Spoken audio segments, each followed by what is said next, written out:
Welcome into Saints Now by Chat Sports. My name is Trace Girouard. Thank you so much for tuning in to today's video. For today's show, we're going to dive into an ESPN article that basically went through an offseason guide for every single team in the NFL. We're talking draft, free agency, quarterback drama, and everything in between. But really quick, I got to tell you, ESPN, this article, it was behind a paywall on ESPN+. And they make you pay $120 a year for that. There's so many subscriptions. Life is already so expensive. So if you want free Saints content, I cannot encourage you enough to subscribe to the channel. We're already giving you this video for 100% free. All that information you'd have to pay $120 a year for? Yeah, we got you covered for 100% free. So subscribe to the channel, lock us in if you're a die-hard Saints fan. All right, so today's topics, we're going to basically be discussing a handful of things, and this is pretty much the run sheet. We're going to dive into the biggest offseason priority, the under-the-radar priorities. Will New Orleans re-sign Chase Young? We're also going to look at the draft outlook and then ESPN's big 2025 predictions. You probably clicked on the thumbnail. It has to do with Taysom Hill. So stick around and see what we're talking about throughout the whole show. And then also, just for the record, I'm going to give you my takes on each of these as well. So ESPN's pick for the biggest priority, it's head coach. And that's an obvious one. At the time of filming this video, no head coach has been hired. If in between the time of filming this and publishing it, a coach gets hired, obviously head coach was a big need. Here's what ESPN had to say. Find the right coach. It's the biggest priority. New Orleans tried to keep everything the same in 2022 by hiring from within and promoting Dennis Allen, and it was a failure. Now, after 4 straight seasons of missing the playoffs and a troubling cap situation, the Saints need to ace their next hire if they want to get out of the rut they're currently in.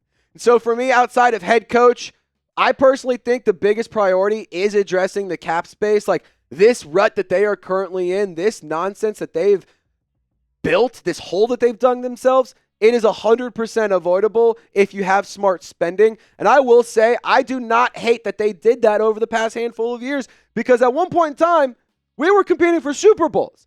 So sure, kick the can down the road when you have Drew Brees around. Kick the can when you still have that Super Bowl window open.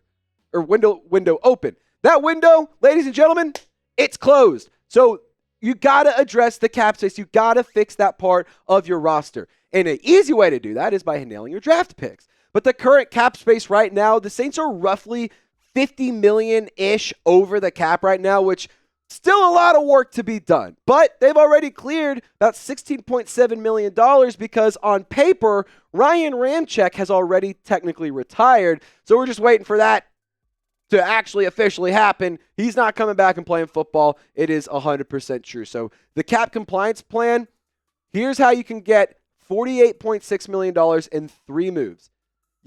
Cam Jordan, he retires, you save $11 million. Derek Carr, if you restructure him, you can save up to $30.9, or if you cut him, you save $30. Eric McCoy, you can restructure him and save up to $6.7 million for a grand total of $48.6 million. And you'd still have some more to do, but that's just 3 guys. That's 3 players that you have to mess with a contract. You do 1 more, you're good. You are in the clear. You are in the green. So I got to ask you, what would you do with Derek Carr? Would you keep Derek Carr? Would you move on from him? And whether moving on is trading, cutting, whatever it is, what would you do? Like, there are pros and cons to both of them. Derek Carr, he's a fine quarterback. He's good enough, but he definitely isn't the guy for the long-term future. Now, the under the radar priority for ESPN, it was Derek Carr, and it was like the whole situation around that and what they're going to do. So like meaning, what's the outlook? What's the future? Will he be a part of this team? What's going to happen? Catherine Terrell had an excellent write-up in this article. Figure out what to do with Derek Carr. The 33-year-old missed significant time this season due to injuries. Carr counts $51 million against the salary cap in 2025 and has $10 million guaranteed roster bonus. Parting ways with him before June 1st would mean $50 million in dead money as well. The new coaching staff has to decide whether to move forward with Carr or go at the younger position. Now, Diana Rossini, had also discussed this and said, hey, the new quarterback or the new head coach, They may or may not be in love with the quarterback room, but they have full reign to control it and do what they want with it. So for me, my under-the-radar priority, it's not quarterback, actually, because as of right now, you have a quarterback, and it's Derek Carr. May not be the best thing in the world, but you have a quarterback that's a starter in this league. My under-the-radar, I'm going truly under the radar here. Wide receiver and running back. Obviously, the defensive line needs to be better. Obviously, the pass rush needs to improve. But I think running back is the biggest under-the-radar priority. If we're going by the definition of under-the-radar, Jamal Williams will not be on the roster next year. Kendre Miller, the jury's still out because we don't know if he can stay healthy. I'm a fan of Kendre. We just got to see him stay healthy. Jordan Mims, he's around. Clyde Edwards-Helaire, he's not on the roster. He's not under contract next season. So for the running back room, there's too many questions behind Alvin Kamara. And this isn't me saying you need to go draft a running back or sign a running back to replace Alvin Kamara. It's to play alongside and play behind Alvin Kamara. AK-41 is still playing really good football. May I remind you, he's coming off the best season statistically of his career. So yeah, go get another running back to take some of the pressure off of him because he's also not getting any younger. And at some point, the mileage will start to catch up. But let's talk wide receivers because I think this is also a big need. I think you actually have a nice little trio if you roll with Chris Olave, MVS, and Rashid Shaheed. If you have those three, there's a lot of speed, a lot of D-threat ability. But I also think Kevin Austin Jr. showed some good things. I like the idea of Bub Means being a successful player in this league. I want to see him stay healthy. I want to see him put together more reps and more time. But Cedric Wilson Jr., outside of being the best quarterback in the NFL, he doesn't really move the needle for me as a receiver. Dante Pettis, he kind of just fills that Rashid Shaheed role as a kick returner, punt returner, speedster kind of guy. Mason Tipton, your slot receiver that you signed as an undrafted free agent. Kind of underwhelming, but again, he's a rookie undrafted free agent, so it's not like the expectations were drastically high. But this is going to upset you a little bit. Look at the receiving leaders. How many of those are wide receivers, guys? How many of those were just on the screen for that wide receiver depth chart? Just one. So in my opinion, wide receiver is definitely a big need. Because when you have a tight end, and not trying to, take anything away from Juwan Johnson, 548 yards, it's not anything that incredibly special. It's pretty good, solid. But if that's your leading receiver, that's pretty scary. That's not good. Again, injuries were a problem. That derailed a lot of things, but my point still stands. Even with injuries and even with problems on the roster, you have to have the depth behind those players in order to fill in the missing piece of a Chris Olave and of a Rashid Shaheed. So you can address this in the draft. The running back group in the running back draft class is unbelievable this year. You can get a good running back literally in any round. You can also get a lot of wide receiver talent early. You have 4 picks in the top 150. I would be just absolutely speechless if the Saints did not use one of those picks on a wide receiver. We're going to talk more about the offseason here. We're going to next dive into Chase Young and the potential future with him in New Orleans. But really quick, I want to give a shout out to Game Time. And if you haven't heard about Game Time picks, guys, let me tell you, it is an incredible feature on an already incredible app. Game Time Picks makes getting tickets to see your favorite teams play live even easier. Basically, what it does is it filters out the fluff to make it easier to find better value for tickets to sports, concerts, comedy, theater, and more. Game Time also has other great features such as all-in pricing, where you toggling this feature shows the total up front with no surprise fees at checkout. That's one of my least favorite things when I'm buying tickets to go see a game or go to a concert. It's like, oh, heck yeah, these tickets aren't all that expensive. But then all of a sudden, you have $40, $50, $60 in random fees, and it's just like, what the heck are we doing here? Game Time, they are transparent, they're upfront, and they're honest with their customers. They also have great ticket coverage as the Game Time ticket coverage plan. Your tickets are guaranteed to be delivered on time, and your purchase is covered with the most flexible customer service policy in the ticketing industry. So take the guesswork out on buying tickets with Game Time. Download the Game Time app, create an account, and use code CHATSPORTS for $20 off your first purchase. Terms do apply, but once again, create an account and redeem code CHATSPORTS for $20 off. Download Game Time today. Last minute tickets, lowest price guaranteed. All that information is in the comments and description of this video. So ESPN, they discuss whether or not Chase Young, what's their take on it? Apparently, he is open to a return, which I think is good news. And to be totally honest, I would be 100% down to run it back with Chase Young. So Jeremy Fowler, he added this little nugget to the report. Chase Young, the number 2 pick in 2020, is still searching for his first double-digit sack season. But he's 25 and has big-time ability. The Saints, who signed him to a 1-year deal last offseason, have an open mind about signing him beyond 2024. And reports from Jeremy Fowler a handful of days ago were also that Chase Young would be open to return to the Saints. But my take is that it really could go either way. Because Chase Young, I'm not going to sit here and say he absolutely blew up the stat sheet, but he did play some good football and he put up some decent numbers. So, I think it could go either way. He could leave in free agency and go cash in somewhere else. I don't think he's going to sign some historic contract, but he also could stick around and say, you know what, hometown discount, you guys gave me a shot. You guys gave me a chance. I wanted to prove myself. I enjoy being here. The food's really good and the people are really awesome and the fan base rocks. Hey, maybe he wants to stick around. But I think that Chase Young will be seeking a multi-year deal. Like, I don't think he wants another 1-year contract. To be honest, I don't think he wants another 2-year. Or not another, a 2-year. If I'm Chase Young, I'm seeking a 3-4 year contract with respectable money. And by respectable, I don't mean a lot. I mean money that is respectable to the production that he did. He was in the top percentage. And I believe he was 11th, tied for 11th in pressures across the league this year. Like, that's some pretty good numbers. Not as high in terms of the sack production, but he's getting after the quarterback and he's making a lot of plays. So, in my opinion, I think the Saints should try to re-sign Chase Young, but don't try to break the bank here.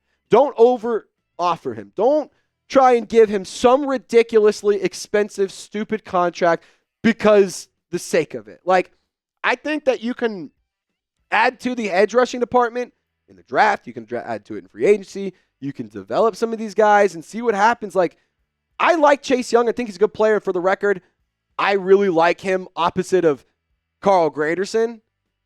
Somebody's got to be the guy, and I think Chase Young is the best edge rusher on the defensive line for the Saints. So I would bring him back.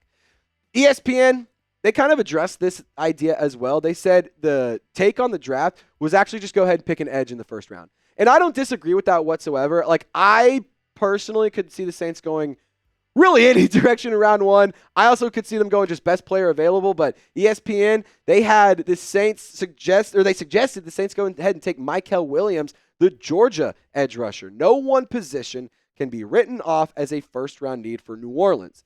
Everything from quarterback to wide receiver to defensive help is on the table. I will disagree. Quarterback at number 9 will not happen. You're not taking like Quinn Ewers or Jalen Milroe or you're not Riley Leonard. You're not doing any of that at the 9th overall pick. So I disagree there.